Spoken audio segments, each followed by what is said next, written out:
Avenue ground میں یوم پاکستان کی پروقار تقریب کے موقع پر صدر پاکستان ممنون حسین نے خطاب کرتے ہوئے کہا، وزراء اکرام،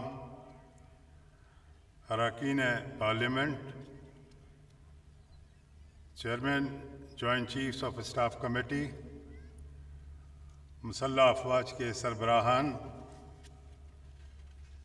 chief of South African national defence force general صالح زکریا، سفرائے کرام اور دوست ممالک کی نمائندگی کرنے والے فوجی افسران، پریڈ کمانڈر، شرکائے پریڈ اور میرے عزیز پاکستانی بھائیوں، السلام علیکم۔ آپ سب کو یوم پاکستان مبارک ہو۔ آج کا دن ایک عزم کی کہانی بیان کرتا ہے، وہ عزم جو یقین میں بدلا تو اس کی طاقت نے بر صغیر کے مسلمانوں کو قائد اعظم کی دور اندیش قیادت میں ایک ایسی قوت عطا کر دی جس کی جمہوری جد و جہد کے نتیجے میں دنیا کی تاریخ و جغرافیہ دونوں تبدیل ہو گئے اور بے سمت قوم کو ایک واضح نظریاتی شناخت مل گئی بساط عالم پر جس کا نقش دائمی ہے۔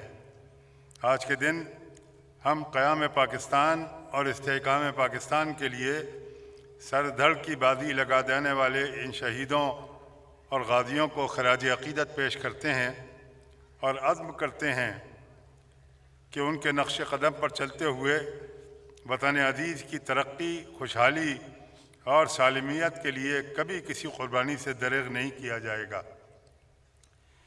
پریڈ گراؤنڈ میں عزم و ہمت کی روشنی سے چمکتے ہوئے میرے جری جوانوں کے چہرے اور ان کے ہتھیاروں کی چمک ہمارے اس عزم کو ظاہر کرتی ہے۔ معزز خواتین و حضرات، اللہ تعالیٰ کے فضل و کرم سے آج پاکستان کا دفاع مضبوط اور ناقابل تسخیر ہے۔ Watch live events of Pakistan Day. 23rd March on TNN TV. Click on Live now and enjoy uninterrupted live events.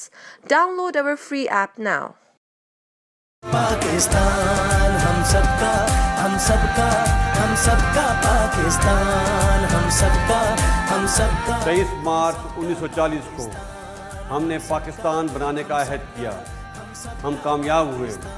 آئیے آج پھر عہد کریں کہ ہم پاکستان کو فسادیوں سے پاک کریں گے، کیونکہ یہ ہے ہم سب کا پاکستان۔ ہم سب کا پاکستان۔